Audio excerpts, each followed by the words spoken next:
그들이 예수의 말씀을 책잡으려 하여 바리새인과 헤롯 땅 중에서 사람을 보내매 와서들에게 선생님이여 우리가 아무리 당신은 참되시고 아무도 거리는 일이 없으시니 이런 사람을 외로워하지 않고 오직 진리로서 하나님의 도를 가지신 분이니까 가이사에게 세금을 바치는 것이 옳으니까 옳지 아니하니까. 우리가 바치리이까 말리이까 한데 예수께서 그 외식함을 아시고 이르시되 어찌하여 나를 시험하느냐. 데나리온 하나를 가져다가 내게 보이라 하더니 가져다가 예수께서 이르시되 이 영상과 이 글이 누구의 것이냐. 그들의 가이사의 것입니다. 함께 있습니다. 이에 예수께서 이르시되 가이사의 것은 가이사에게 하나님의 것은 하나님께 바치라 하시니 그들이 예수께 대하여 매우 놀랍게 여기더라. 아멘.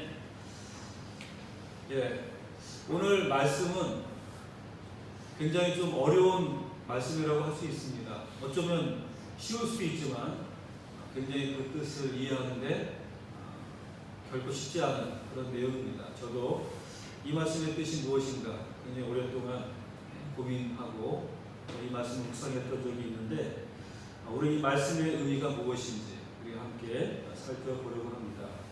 대제사장들과 율법학자들, 장로들이 예수님을 이제 찾잡으려고 바리새파 사람들과 헤롯 당원 가운데 몇 사람을 예수님께 보냈다라고 말했습니다.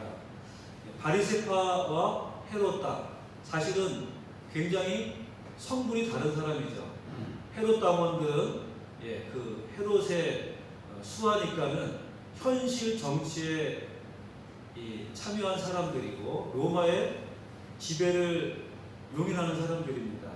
반면에 바리새파 사람들은 굉장히 종교적인 사람들이고 근본주의적인 성향을 지닌 사람들이니까 어쩌면 굉장히 색깔이 다른 두 부류의 사람이라고 말할 수 있는데, 그런데 이들이 서로 싸우고 서로 다투는 관계이지만 그러나 예수를 책망하고 예수를 대적하는 일에 있어서는 한편이 되는 것들을 우리는 자주 성경에서 볼 수가 있습니다. 오늘 이 예수를 책잡기 위해서 바리새파 사람들과 헤롯 당원들 가운데 몇 사람을 예수님께 보냈다라고 말합니다.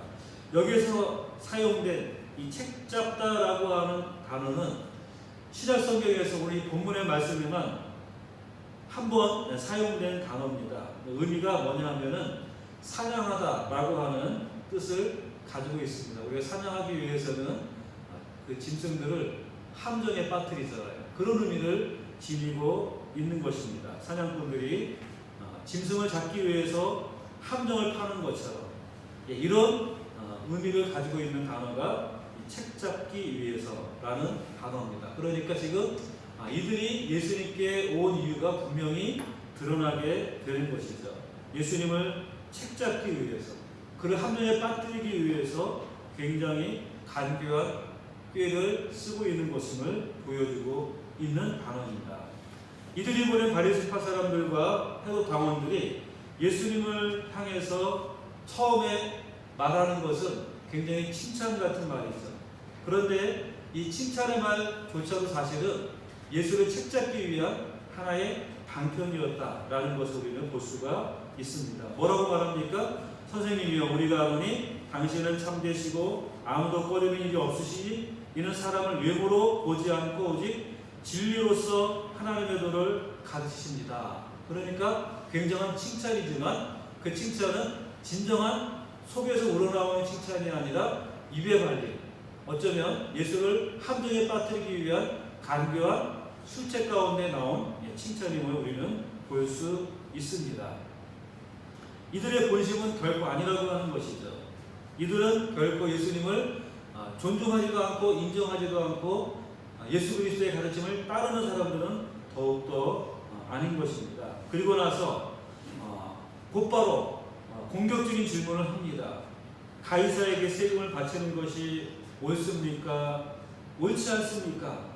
바쳐야 됩니까? 바치지 말아야 됩니까? 이렇게 단도직입적으로 묻습니다. 로마 당국에 바치는 이 세금 문제는 유대 사회에서는 아주 논쟁적인 그런 문제였습니다.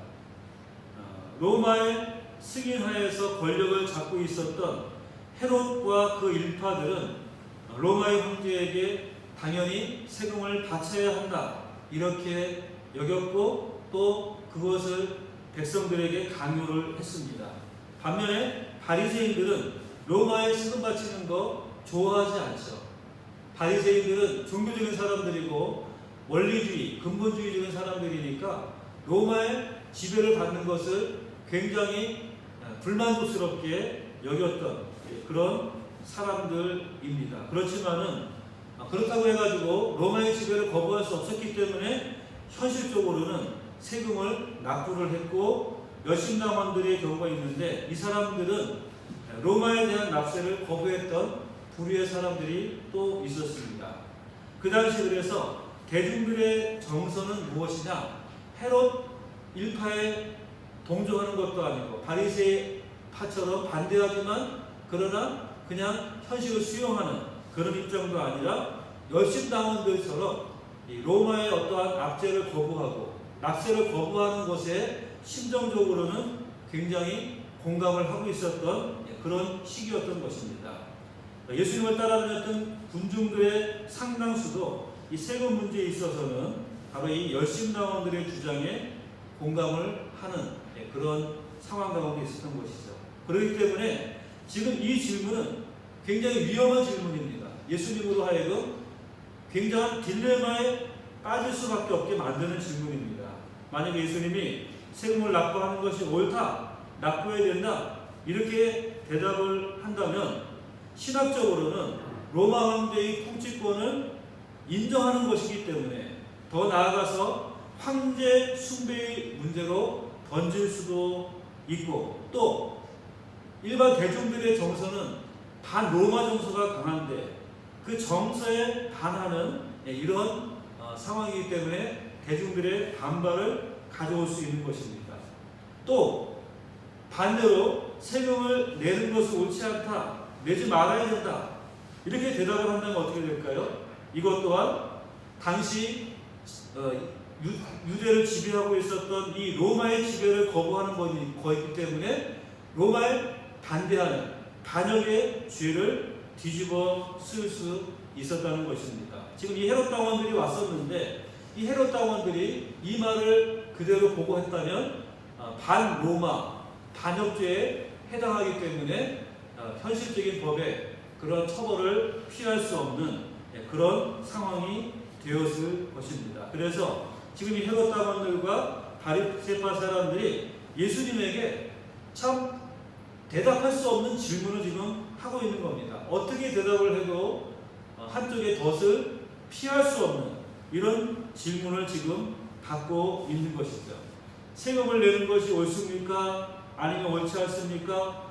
내야 합니까? 내지 말아야 합니까? 이들이 내놓은 대답은 이 둘 중에 하나를 선택하라는 것입니다.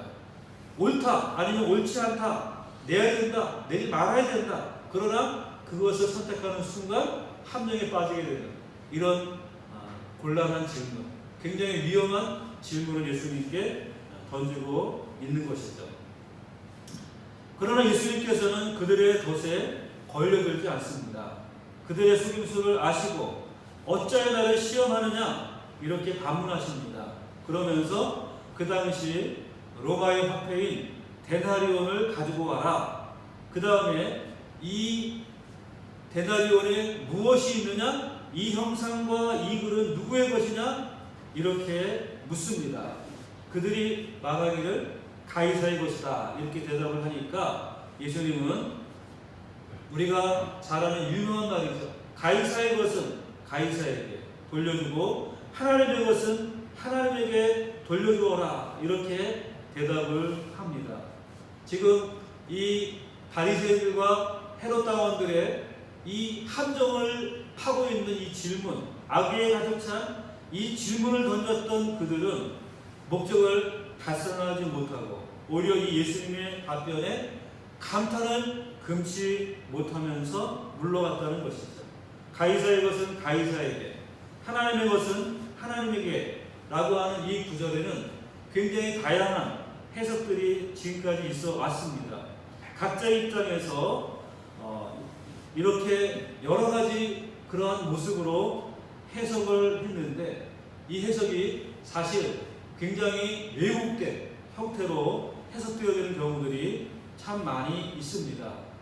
이 말을 가리켜서 정교 분리의 근거로 사용되기도 했습니다. 정치와 종교는 분리되어진다. 간섭하면 안 된다. 정치와 종교는 서로 별개의 것이다.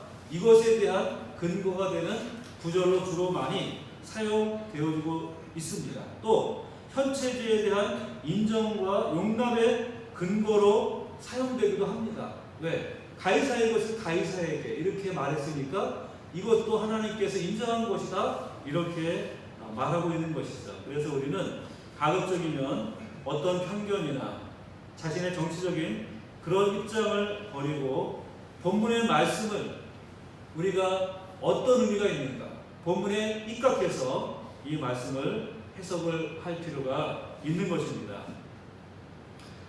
바리새인들과 헤롯 당원들이 예수님에게 던진 질문이 무엇입니까? 세금을 내는 것이 옳으냐 아니면 옳지 않느냐? 이 두 가지 대답 이외에는 다른 대답을 할 수 없는 이 질문은 예수님의 입장에서는 사실 어느 쪽으로도 대답하기 곤란한 그런 질문입니다. 어떤 쪽으로 대답을 한다 할지라도 위험을 감수할 수밖에 없는 그런 질문입니다. 그런데 예수님께서는 놀랍게도 모든 사람의 경탄을 자아내는 모든 사람들이 상상할 수 없는 그런 답변을 하시죠. 그렇다면 이 예수님의 답변이 이 딜레마를 말끔하게 해결해주는 답변인가 인 것입니다. 즉 가이사에게 세금을 내는 것이 옳은가 옳지 않은가 이 질문에 대한 그런 아주 확실한 대답이 되는가 하면은 사실 그렇지 않다라는 것이죠. 예수님의 답변은 바리새인들과 헤롯 당원들의 질문이 가져오는 그런 딜레마를 해결해주는 답변이 결코 아닙니다. 예수님의 답변은 바리새인들과 헤롯 당원들의 질문이 담고 있는 그 딜레마를 그대로 간직한 답변이면서 동시에 그들에게 던지는 질문이기도 한 것이죠. 바리새인들과 헤롯 당원들의 질문은 무엇입니까? 가이사에게 세금을 바치는 것이 옳으냐 옳지 않느냐 라는 양자택일의 질문입니다. 그런데 예수님의 답변은 이 양자택일의 답변을 취하지 않고 무엇라고 대답을 하느냐 하면 가이사의 것은 가이사에게 하나님의 것은 하나님에게 바치라 이런 답변을 함으로써 지금 함정에 빠뜨리려고 하는 이들에게 오히려 묻고 있는 것입니다. 무엇을 묻고 있습니까? 무엇이 가이사의 것이고 무엇이 하나님의 것인지 이것을 지금 묻고 있는 것입니다. 그리고 이들이 예수님의 답변을 진지하게 받아들였다고 한다면 예수님의 답변 속에 있는 질문에 대한 그들 스스로의 대답을 사실상 해야지만 할 것입니다. 예수님의 이 답변 속에 담겨져 있는 이 질문은 이 본문에 있는 우리들에게도 사실 해당되는 질문이죠. 바리새인들과 헤롯 당원들은 아이가 가득 찼지만 그렇기 때문에 이 질문에 아무런 답변을 하지 않았습니다. 하지만 우리들은 예수 그리스도를 주님으로 믿는 자들이죠. 그렇기 때문에 이 질문에 대해서 대답을 해야지만 하는 것입니다. 무엇이 하나님의 것이고 무엇이 가이사의 것인가 그것을 알아야지만 우리가 하나님의 것을 하나님께 드리고 가이사의 것을 가이사에게 줄 수 있는 것 아니겠습니까? 우리는 이 질문에 대해서 답변할 책임이 있는 것입니다. 그래서 우리가 이 답변을 하기 위해서 어떤 내용을 먼저 우리가 염두에 두어야 하는지 하는 것들을 먼저 몇 가지 살펴보려고 합니다. 첫째는 예수님은 가이사의 것은 가이사에게 하나님의 것은 하나님에게 바치라 이렇게 말씀했는데 이 답변은 얼핏 가이사의 영역과 하나님의 영역을 구분하는 것 같습니다. 더 나아가서 서로 침범해서 안 되고 서로 간섭해서는 안 되는, 서로 영역을 존중해 주어야 한다 하는 식으로 해석하는 경우가 있습니다. 이것을 흔히 정교분리의 원칙이다, 그것에 근거되는 말씀으로 오늘 이 본문의 말씀을 이렇게 가지고 말하기도 하죠. 우리가 이러한 개념은 무엇인고 하면은 물질적인 영역과 영적인 영역을 구분하는 것입니다. 물질적인 영역과 영적인 영역을 구분해서 물질적인 영역은 국가의 영역이고 영적인 영역은 교회 영역이다, 이런 식으로 구별을 하게 됩니다. 그러나 그렇지 않습니다.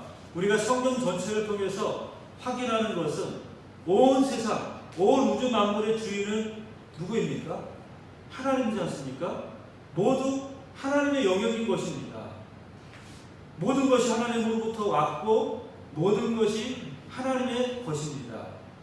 하나님으로 말미암아 오지 않은 것은 이 세상에 그 어떠한 것도 없는 것이죠. 그러므로 이 영역을 분리하는 것, 영적인 것과 물질적인 것, 이 둘을 구분하는 것은 잘못된 생각이다 라고 하는 것입니다. 그래서 정교분리 입장에서 정치는 교회에 간섭할 수 없고 교회는 정치에 간섭할 수 없다는 식의 이런 주장은 잘못된 것이다 라는 것이죠.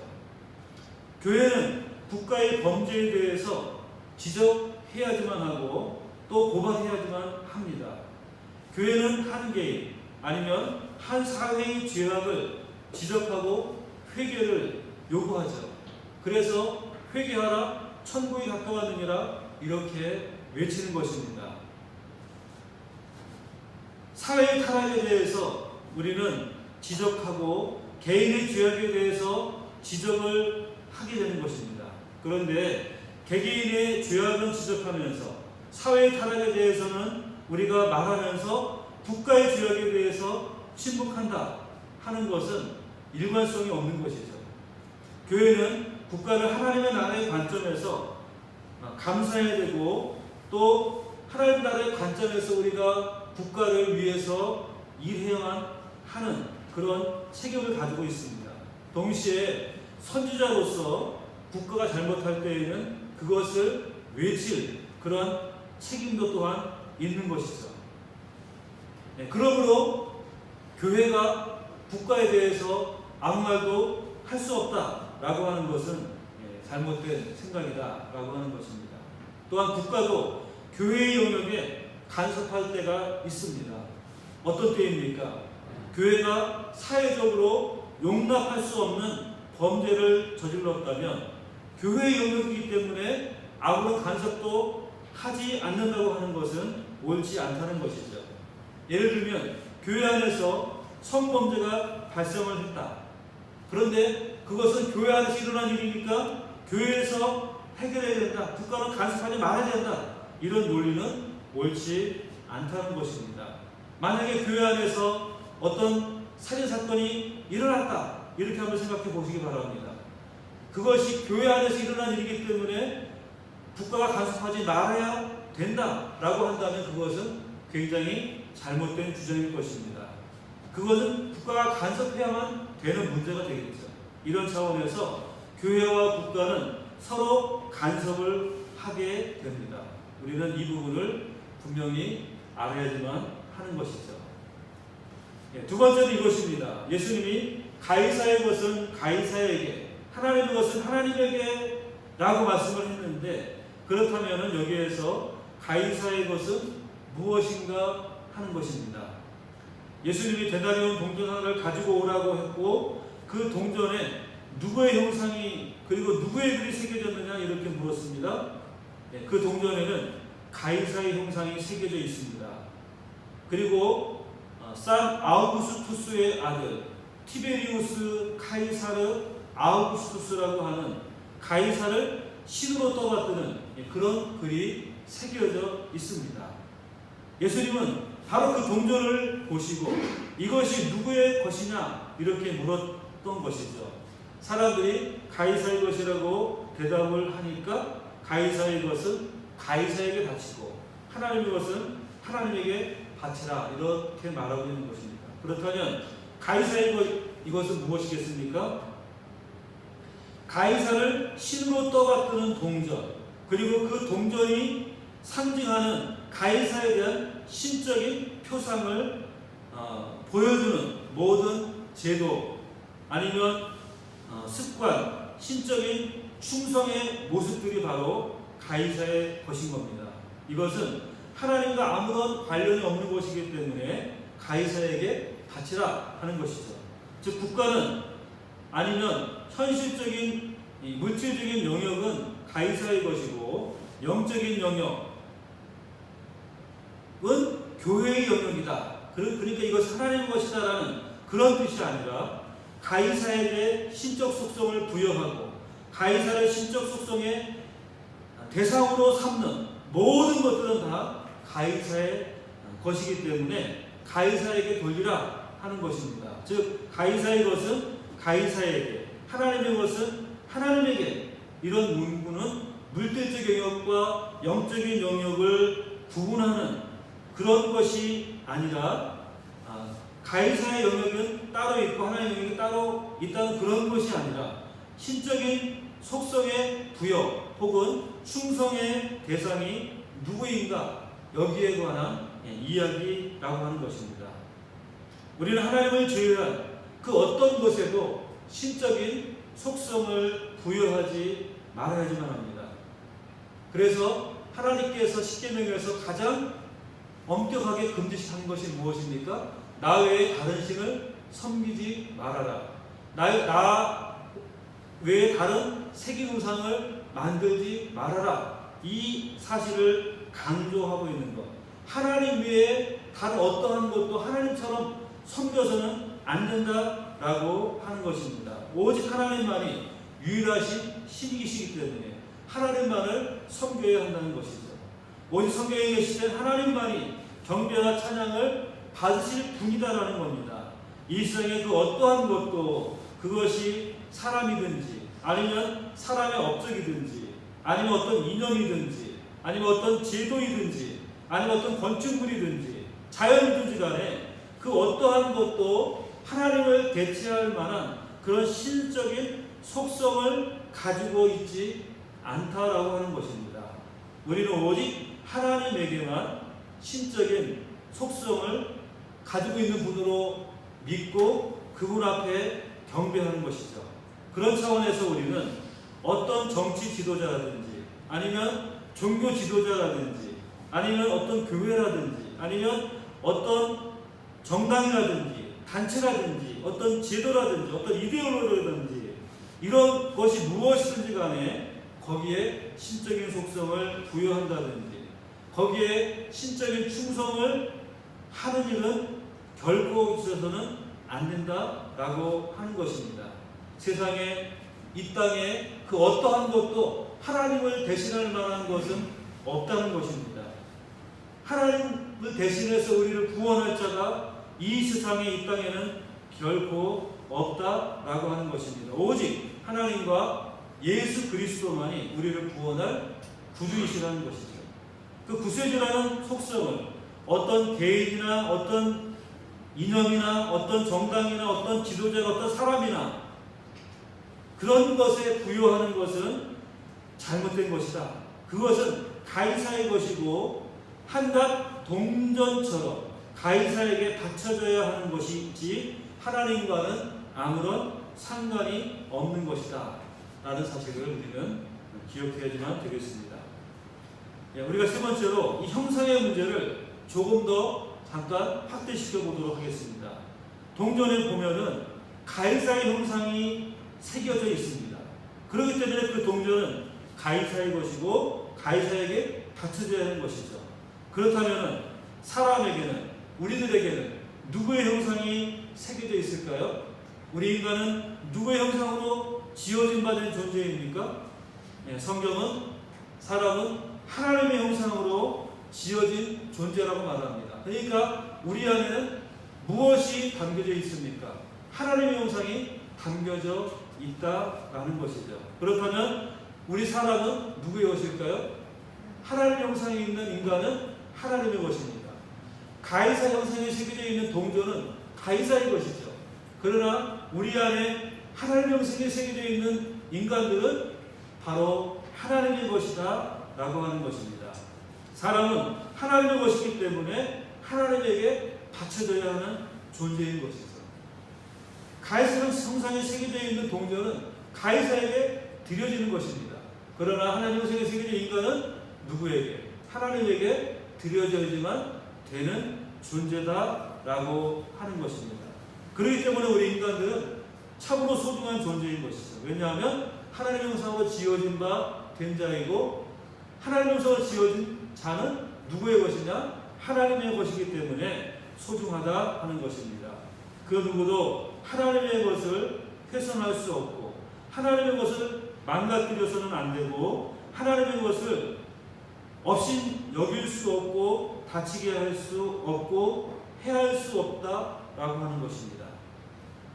그러므로 이 세상의 체제나 아니면 권력이 하나님의 형상에 담겨있는 사람을 망가뜨리고 훼손하고 죽이는 것에 대해서 어떻게 될까요? 우리는 반대해야 되고 저항해야 한다는 것입니다. 물론 그 방식은 하나님의 나라의 방식으로 해야지 할 것입니다. 그것은 무엇일까요? 폭력적인 방식, 파괴적인 방식이 아니라 우리는 원수라 할지라도 그를 위해서 기도해주고, 또 우리를 해하는 사람이라 할지라도 그를 용서할 수 있는 그런 마음을 가지고 우리는 대해야지만 한다는 것입니다. 우리가 때로는 하나님의 형상을 파괴하는 어떤 현실에 대해서, 어떤 조직에 대해서, 어떤 국가에 대해서, 권력에 대해서 분노하고 거기에 저항해야 되지만, 그러나 그 저항의 형식이 사람을 죽이는 형식이 되어서는 안 된다라는 것입니다. 미움의 방식으로 저항해서는 안 된다라고 하는 것이죠. 미움은 무엇이죠?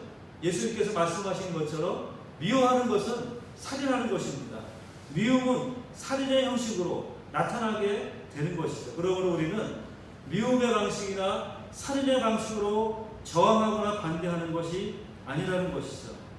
어쨌든 하나님 형상을 훼손하는 이 세상에 대해서 아무런 문제의식 없이 그대로 따라가는 것이 아니라 우리는 그러한 것들에 대해서 분명히 지적하고 반대하고 저항할 수 있는 그런 사람들이 되어야 한다라는 것을 우리는 기억해야 되겠습니다.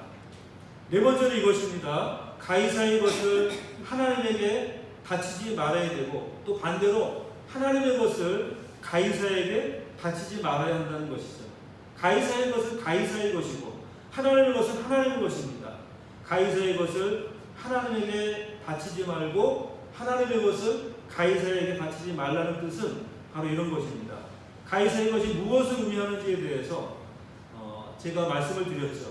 그것은 하나님 이외에 그 어떤 것이든지 간에 신적인 속성을 부여하고 신적인 충성의 대상으로 삼는 것입니다. 그것은 하나님과는 아무런 상관이 없는 것이죠. 그것은 그렇게 부여한 가이사에게 바쳐야지만 되는 것입니다. 그런데 문제는 가이사에게 바쳐야 하는 것을 하나님에게 바칠 수 있다라는 것입니다. 이것은 가이사에게 신적인 충성을 하면서 그것을 하나님의 이름으로, 하나님의 뜻으로, 하나님을 섬기는 것으로 포장하고 선전하고 주장한다는 그런 뜻입니다. 즉 하나님의 이름으로 가이사의 것을 포장하지 말아야 한다라고 하는 것이죠. 어떤 단체나 어떤 주장이나 어떤 이데올로기나 이런 것들을 우리가 하나님의 이름으로 우리가 하는 것처럼 거기에 참여해서는 안 된다라고 하는 것입니다. 비근한 예로 십자가 부대, 태극기 부대 뭐 이런 것들 할 때 기독교인들이 거기에 많이 참여한다는 이야기를 듣습니다. 그 얘기를 들을 때마다 너무나 안타깝습니다. 십자가를 들고 태극기 집회에 참여를 하는데 그들이 거기에서 옹호하는 것이 무엇입니까? 하나님의 정의가 아니라 어떤 체제, 어떤 특정한 단체, 특정한 사람에 대한 지지를 나타내는데 하나님의 이름을 거기에 사용하고 있다라고 한다면 바로 하나님의 것을 가이사에게 바치는 것과 다를 바가 없다라고 하는 것이죠. 그냥 자기 개인의 관점에서 그것이 오려면 그냥 하면 됩니다. 그러나 그것을 하나님의 이름을 붙여서 교회 이름을 거기에 더해서 그렇게 한다라고 하는 것은 하나님의 것을 가이사에게 바치는 것과 다를 바가 없다라고 하는 것입니다. 조금 더 확대한다면 이런 이야기입니다. 여러분들은 이 세상 체제에 속해서 살고 있죠. 제가 지금 이야기하는 이 세상 체제라고 하는 것은 그 자본주의 체제만을 이야기하는 것이 아니라 또 사회주의 체제도 포함해서 모든 이 세상의 체제를 다 통틀어 말하는 것입니다. 그리고 나름대로 그 질서에 순응하기도 하고 저항하기도 하고 여러 가지 태도를 취하면서 우리가 살고 있죠. 그런데 문제는 그 체제를 하나님의 이름으로 하나님의 뜻으로 포장하지 말라는 것입니다. 즉 하나님의 원하시는 체제는 뭐 자본주의 체제다, 아니면 사회주의 체제다, 아니면 어떤 정당이 정권이다, 어떤 사람이 집권하는 것이다, 이런 식으로 우리가 하나님의 이름을 붙여서는 안 된다라고 하는 것입니다. 그냥 그것은 세상 체제 내에서 그 세상 체제 내의 방식으로 보다 더 좋은 것을 우리가 택하면 되는 것입니다. 그것 이상의 의미가 없는 것입니다. 그런데 이러한 체제를 신적인 속성을 부여한다든지 하나님의 이름을 들먹이는 것, 그것은 참으로 잘못된 것이고 하나님을 모독하는 일이라고 말할 수 있죠. 하나님 나라의 복음은 세상 체제가 스스로를 의인되게 하기 위해서 자신에게 부여하는 그런 신적인 속성을 제거하고 그 신적인 속성을 하나님에게 돌려드려야지만 하는 것입니다. 만약에 우리가 이 세상 체제, 그것이 우리가 저항하는 것이든 아니면 받아들이는 것이든 간에 하나님의 이름을 내걸게 된다면 우리는 하나님 앞에 죄인으로 서는 것이 될 수밖에 없는 것이죠. 이것은 하나님의 이름으로 우리는 심판자 역할을 하게 만드는 것입니다. 그러므로 우리는 가이사의 것을 하나님에게 돌리지 말아야 합니다. 그냥 가이사의 것은 가이사의 것입니다. 그냥 세상의 방식대로 그렇게 되도록 하면 되는 것입니다. 그런데 그걸 굳이 하나님의 이름을 붙이고 거기에 의미를 부여한다고 하는 것, 그것은 잘못된 결론을 낼 수밖에 없다라고 하는 것입니다. 가이사의 것은 결코 우리를 의인으로 만들어주지 못합니다. 오직 하나님만이 우리를 의인되게 하시죠. 그래서 세상 체제에 있으면서 아무리 그 체제가 올바른 것이라 할지라도 그 체제가 우리를 의인되게 만든다든지 우리를 구원시킬 수 있는 것은 결코 아니다라고 하는 것을 우리는 기억해야 됩니다. 이 세상이 우리를 구원하지 않습니다. 이 세상의 체제가 우리를 구원하는 것이 아닙니다. 이 세상의 어떤 사람이 우리를 구원하는 것도 아닙니다. 그러니까 우리는 그것을 하나님의 이름으로 붙여서 그렇게 행해서는 결코 안 된다 하는 사실을 우리는 기억해야지만 할 것입니다. 우리는 하나님의 형상으로 지음받은 하나님의 것입니다. 하나님의 형상에 새겨져 있는 우리들은 하나님의 것이고 하나님께 드려져야지만 되는 그런 존재인 것입니다. 세상이 여러분들을 의인으로 만들어주지 못합니다. 세상이 여러분들을 거룩하게 만들 수 없습니다. 오직 하나님만이 그렇게 우리를 의롭게 할 수 있고 하나님만이 우리를 구원의 길로 인도할 수 있는 것이죠. 우리가 세상에서 살아가는 것 물론 열심히 살아야 됩니다. 가이사의 것은 가이사에게 돌리는 것처럼 우리는 세상 가운데에서 열심히 살아야 됩니다. 하나님의 마음을 가지고 하나님의 중심을 가지고 열심히 최선을 다해서 살아야 합니다. 그러나 그 열심히 이 세상에 신적인 속성을 부여해서 나오는 그런 열심이 되어서는 안 된다라고 하는 것이죠. 세상에 대한 열심이 여러분들을 의인되게 만들 수 없고 여러분을 거룩하게 만들 수 없기 때문에 그것을 기대하며 하는 것이라고 한다면 그것은 올바른 것이 될 수 없다라고 하는 것입니다. 세상은 그런 속성을 결코 갖지 않습니다. 가이사의 것은 가이사에게 돌려드릴 수밖에 없는 것입니다. 하나님의 것은 오직 하나님께, 우리는 하나님 앞에 나아가는 것, 하나님의 영광을 위해서 살아가는 것, 하나님의 뜻을 행하는 것이 바로 우리 자신을 하나님께 드리는 방법이다 라는 사실을 우리는 기억하며 살아가야 할 것입니다. 하나님의 것은 하나님께 드려야 됩니다. 하나님이 원하시는 방식대로, 하나님이 기뻐하시는 삶의 모습대로 살아가는 것, 그것이 바로 우리를 하나님께 드리는 것이다 라는 사실을 기억하고, 오늘 우리의 모습들이 가이사의 것은 가이사에게, 하나님의 것은 하나님에게 드리라는 이 주님의 말씀처럼 지혜롭게 분별하고 살아갈 수 있는 그런 모든 하나님의 백성들이 될 수 있기를 주님의 이름으로 축원합니다. 기도드리겠습니다. 하나님 아버지, 오늘도 이 시간 우리가 주님의 말씀을 듣습니다. 가이사의 것, 그것은 가이사에게 드리고 하나님의 것은 하나님께 드려야 된다 라고 하는 이 말씀의 의미를 우리가 같이 살펴보았습니다.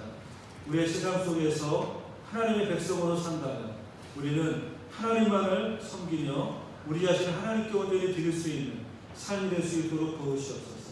세상 가운데 살아갈 때에는 우리는 지혜로운 자로서 세상의 것들 가운데 올바른 것들을 취하고 올바른 것들을 선택하고 우리가 주님의 뜻을 이 세상 가운데 실현해 나갈 수 있는 그런 하나님의 사람으로 살아갈 수 있도록 인도해 주시옵소서. 온전히 우리의 모든 것들이 주님 앞에 드려질 수 있는 그런 삶이 될 수 있도록 우리를 붙들어 주시기를 간절히 바라오며 예수님의 이름으로 기도드리옵나이다.